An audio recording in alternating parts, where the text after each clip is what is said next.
Welcome to another video on random variables. In this video, we're going to focus on calculating and understanding the mean and standard deviation of a random variable.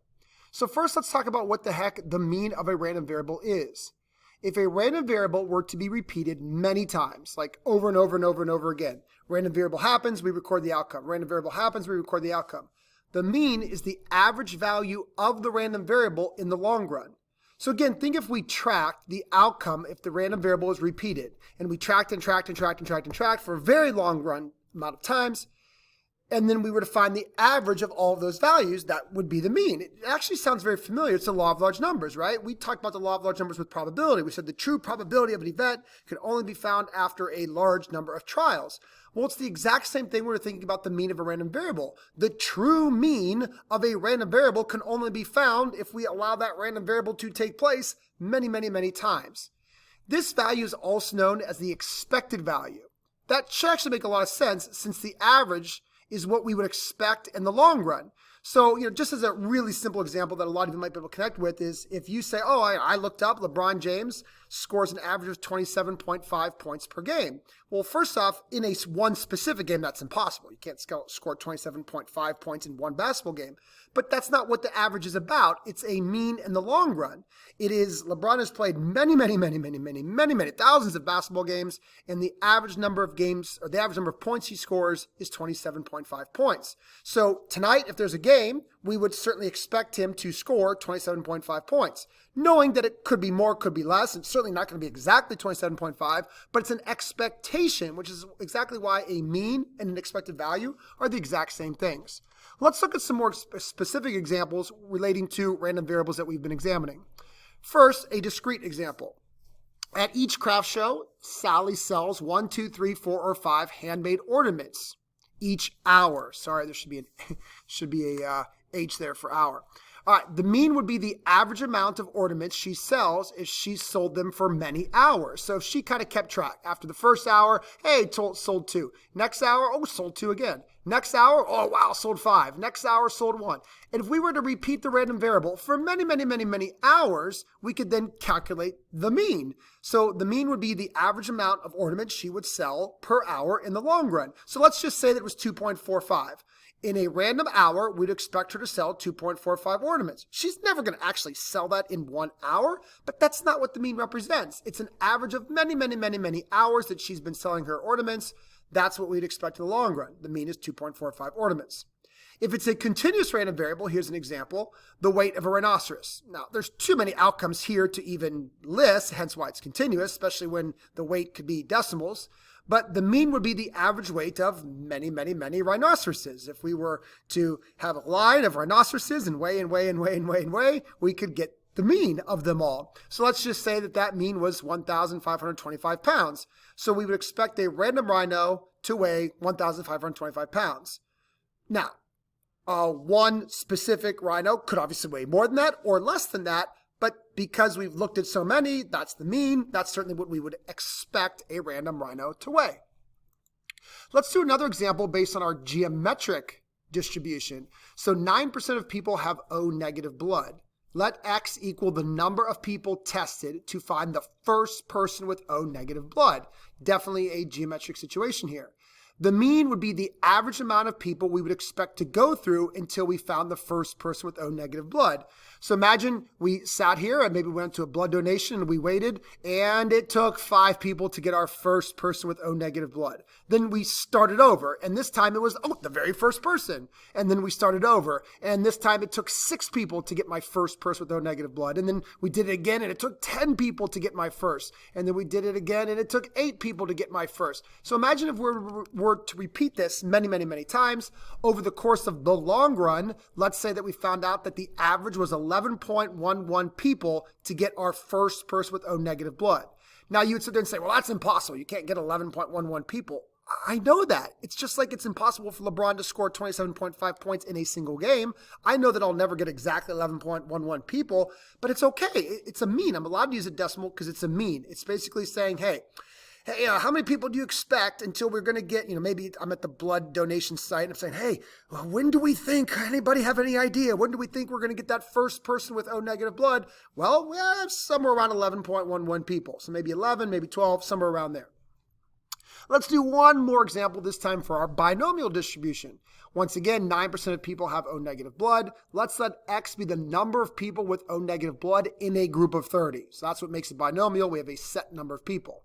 So the mean is the average number of people that we would expect to have O negative blood in a group of 30. So let's just say we looked at a group of 30 people and 6 had O negative blood. Looked at another group of 30, 7 had O negative blood. Looked at another group of 30, nobody had O negative blood. Looked at another group of people, 1 person. Looked at another group of people, 2.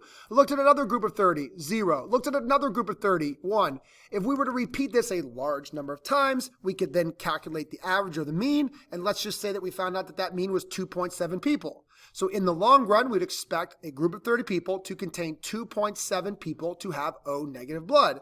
Can't say it again. Well, wait a minute. You can't have 2.7 people.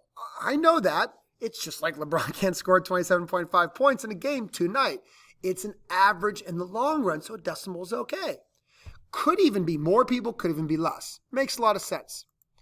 Oh, wait a minute. That sounds familiar, right? Random variables vary, right? I mean, that's the whole reason why they're called random variables. You might not always get the same thing, duh. So of course, anytime you have a mean, it's going to come with the standard deviation. So we found that on average, Sally sells 2.45 ornaments per hour, but she could sell more. She could even sell less. An average rhinoceros weighs 1,525 pounds, but a single rhino could weigh more, could weigh less. We would expect it to take around 11 people to get our first person with O negative blood, but it could come sooner, it could come later, right? And one more, in a group of 30, we might expect 2.7 people with O negative blood, but there could be more, there could be less. So any of these means could vary, which means they need to have a standard deviation attached to them. And that standard deviation is simply addressing the fact that, yes, we have an expectation, but it's okay if it's a little bit of wiggle room, a little more, a little less. Makes a lot of sense. All right. Now, before we dive into some specific examples, let's talk about using proper symbols here, because that's a really big idea when you're working with mean and standard deviation. Now, think about our rhinoceros problem, right? If we only collected 8 rhinoceroses, we weighed all 8 of them, added up their weights, divided by 8, we'd get a sample mean, right? Our symbol for the mean of a sample is X bar. So maybe we'd even put a little 8 down here. The mean of our 8 rhinoceroses is 1,487 pounds. And we use the letter S. Maybe again, put a little 8 here. The standard deviation of our 8 rhinoceroses is, 241. Okay, just making up a number. But the point is, if it's a sample, a set number, that would be X bar and S. But wait a minute. We're talking about the long run. 8 rhinoceroses is certainly not the long run. So when we're thinking about the mean of a random variable, we're talking about the mean in the long run, not 8 rhinos, not 10, not 100, many, many, many. And I mean, I don't want to say the word infinite, but kind of is, right? Well, like maybe the population, because we know that in this world there's not an infinite amount of rhinoceroses, but the population would be all of them. And that's actually what the mean of a random variable is trying to obtain, is the mean of all of them.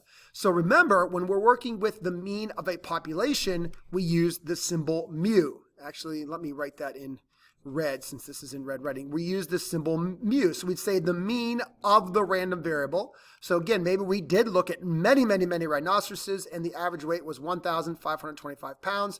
We would use mu for that. And we put that little subscript X there because we're representing that it's a mean of a random variable. And then once again, we could also get the standard deviation of that population. And maybe that is 206 pounds. Okay. Hopefully that makes sense. So we're looking for mu's and sigmas, not X bars and S's, because that's the mean in the short run. We're looking for the mean in the long run, mu and sigma. All right, so the big question is, okay, great. I think I understand what the mean and the standard deviation of a random variable is. How do I find it? Well, it's a little different based on each type of random variable. So let's walk through the 4 different scenarios. First, a discrete random variable. If you have a discrete random variable, and I'll remind you that means that you could actually list all of your outcomes and list all of the probabilities, then we have two not so bad formulas to actually calculate the mean and standard deviation. Now let me explain these formulas. So first we'll start off with the mean. What you do is you take each individual outcome, that's the little I right there, each individual outcome, multiplied by its probability. Each outcome multiplied by the probability of that outcome. Then we're going to add all of those together. So add all of those multiplications together and boom, there's your mean. It's that easy. So Sally doesn't actually have to wait hours and hours and hours and hours and hours and hours and hours to figure out what her mean is. She could just use this formula. And for the standard deviation, little different. It's kind of ugly and time consuming, but you know, it is what it is. Sorry. We're going to take each individual outcome, subtract the mean from it. So you do have to find the mean first. Square that value, multiply by the probability of that individual outcome, add all of that together. Now the inside number, this inside value alone is called variance. But because we had to square some of those values, the final step is to square root all of that variance to get standard deviation. So just a little vocabulary lesson there. The inside number is called variance. The square root of it all is the standard deviation. All right, so now let's actually look at these formulas in use and how really simple they are. They're not that hard formulas. All right, so here is the random variable. Maybe we could use a capital O, but a capital O could look like a zero. So let's use an S, the Sally, right? Sally's ornaments. She sells 1, 2, 3, 4, or 5 ornaments, discrete random variable. And we know that the probabilities of those outcomes are 20%, 45, 10%, 20%, 5%. Okay. How do we find the mean and standard deviation? Just use the formulas. Again, mean, really easy. Each outcome times its probability. 1 times its probability. 2 times its probability. 3 times its probability. 4 times its probability. 5 times its probability. Add them together, boom. In the long run, Sally expects to sell 2.45 ornaments per hour. How easy is that? So it's crazy that she doesn't actually have to wait 30,000 hours to be able to get a rough approximation. She could just use this formula. All right, now for the standard deviation. Get a little bit more time consuming here, but each outcome minus the mean squared times its probability. Outcome 2 minus the mean squared times its probability. Outcome 3 minus mean times its squared times its probability. Outcome 4 minus the mean squared times its probability. 5 minus the mean squared times its probability. All of that together on the inside is called variance. Once you square root it all, boom, you get the standard deviation. So yes, we expect her to sell 2.45 ornaments per hour, but sometimes she could sell slightly more or slightly less. The standard deviation is plus or minus 1.16 ornaments. Now, these two formulas are not that bad. Please, they are given to you on the AP Stats formula sheet, but there is a really cool shortcut. Your calculator can find both of these numbers for you in a flash with you doing zero work. Highly recommend it. Let me walk you through how to do this. First, you got to hit Stat on your calculator and Edit. Then in list 1, you're going to enter your outcomes. 1, 2, 3, 4, 5 for Sally. List 2, enter the associated probabilities. Make sure they all line up. Then you're good. That's really all you have to do. Then it comes the easy part. Then you're going to click on Stat, slide over to Calculate. You're going to select one variable stats. This menu will pop up. Here's where you got to be really careful. Where it says list, you're going to enter L1. Those were your outcomes. Then this is usually blank. In fact, if you've had me in other videos, I usually say to leave this blank, but not now. The frequency list is how frequent those outcomes occur. So we need to put list 2 there because that will associate the probabilities with the outcomes. Don't forget to do that. A lot of kids make the mistake. Then you're going to hit calculate. All right, then when you hit calculate, you're going to get the screen. There's your mean. Now, the one thing I hate is it says X bar. It's not an X bar. We're looking at the mean of all those hours. So 2.45 is the mean. So I hate that it says X bar, but sorry. Then it does say sigma, so that's the good news. The standard deviation, there's the 1.61. How easy is that? So again, try that on your calculator on your own. Pretty simple. All right, what about if it's a continuous random variable? Okay, this is the best. To find the mean of a continuous random variable, you would literally have to repeat it many times. Remember, a continuous random variable, you can't make a list of all the outcomes and their probabilities. So you would literally have to repeat it. Like if I want to know the average weight of rhinoceros, I would have to just look at a lot of rhinoceroses. How many? Many. I mean many. Scientists have done that. So if you look up on Wikipedia, the mean weight of rhinoceros, that's based on science research of looking at many, many, many rhinoceroses, and I give it to you. The mean is 1,525 pounds. Standard deviation is 165 pounds. Sorry if that's a little bit different than numbers I said earlier in the video. I honestly forgot. All right, but again, here's the best news. If it's a continuous random variable, you don't have to do any work. There are no formulas. I will free of charge give you the mean and standard deviation if you're going to be asked to do something with them. Cool, awesome. But make sure you understand that this came from looking at a lot of rhinoceroses. That's why we're using mu, not x bar. All right, what about for geometric or binomial random variables? All right, there are a set of formulas here as well, but very, very, very carefully listen to me. These formulas only work if you are, without a doubt, positive you're working with a geometric discrete random variable or a binomial discrete random variable. Otherwise, do not use these formulas. I'm begging you. All right, so on the left-hand side here, we have geometric. So for a geometric, where all you know is the probability of success and you are looking for that first success, to find the mean, the average number of trials until your first success, it's the easiest formula in the world. All you got to do is take 1 divided by p. I mean, literally that simple. The standard deviation, a little bit trickier, but still pretty easy. It's a square root of your failure rate. 1 minus p is just the probability of failure. All divided by p, done. It's really that easy. And again, this is the mean, is the expected number of trials to get that first success. All right, over here for binomial, once again, what makes binomial different is that you are given the probability of success and a set number of trials. So to find the mean, which is the expected number of successes in n trials, look how easy this is. In fact, some of you might have already been thinking about this. You just simply take n times p.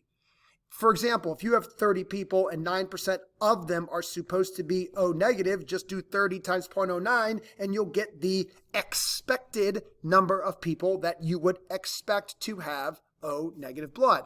But of course, that number could deviate, which is why there's a standard deviation.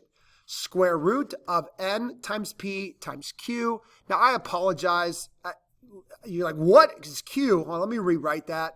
It's actually n times p times 1 minus p.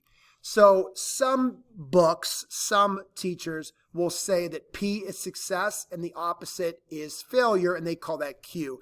I actually don't like using q anymore because it's just like kids think of it as another variable. So again, failure in my book is just 1 minus p, the opposite of p. That way it's all tied to p. It's not like they're two randomly different things. No, if you have success, 1 minus p is your failure. So n times p times 1 minus p, that's how you get the standard deviation. Let's show that in use. So here is that O negative blood problem where 9% of people have O negative blood. If it was a geometric problem where we're looking at the number of people tested to find the first positive, once again, look how easy the formula is. 1 divided by the probability of success, 0.09. That's how I got the 11.11.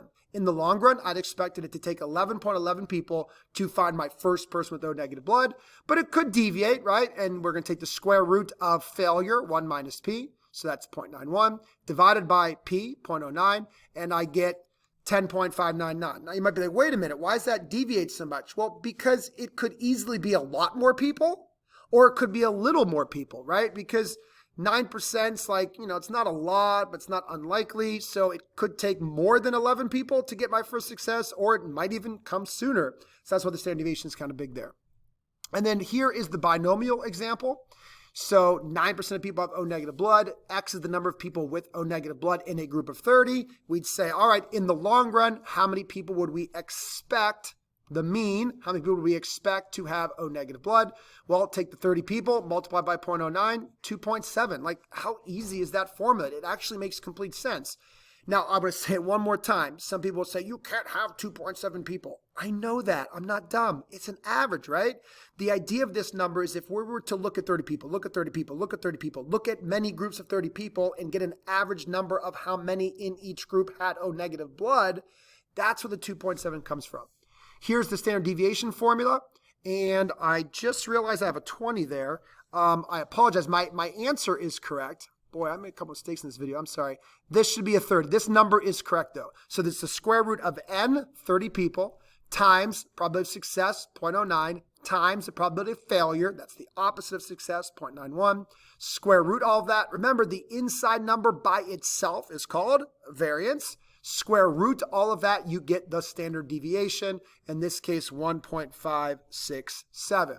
So again, in a group of 30 people, we would certainly expect 2.7 people, but it could be a little bit more, a little bit less. So like, let's just say I'm a betting man, right? I'm saying, all right, 30 people. I would bet, I'd say bet 3. I'm going to bet that there's 3 people with O negative blood, right? Could easily be 2. Could even maybe be 4 or 1. But I would not bet it's going to be 15 people because 15 people would be very, very unlikely. 2.7 is what would be most likely. 1.567 up, 1.567 down. You can even create an interval if you wanted. Like if you took your mean and you went up and down 1 standard deviation, you could create a little window of where you would certainly expect the number of people to be. Again, it's kind of that give and take. We can even add or subtract 2 standard deviations. We can also add and subtract 3 standard deviations. Outside of that, it would be like really, really, really unlikely. But, you know, I would bet in a group of 30 people, somewhere within 1 standard deviation is probably what is going to happen if I was a betting man and had to bet. All right. So again, hopefully this video makes sense. Hopefully you know what the mean and standard deviation of a random variable represent. And it's really simple. If you have a discrete, non-binomial, non-geometric, we do have these formulas, which can be sped up on your calculator. If it's continuous, like hello, no work, it's going to be given to you. That's like the best. And if you do recognize, hey, this is a geometric problem, this is a binomial problem, then we do have these formulas to help us calculate the mean and standard deviation of those 2 random variables. All right, I really hope you enjoyed this video. I had a lot of fun making it, and hopefully you'll give me a like. All right, see you later.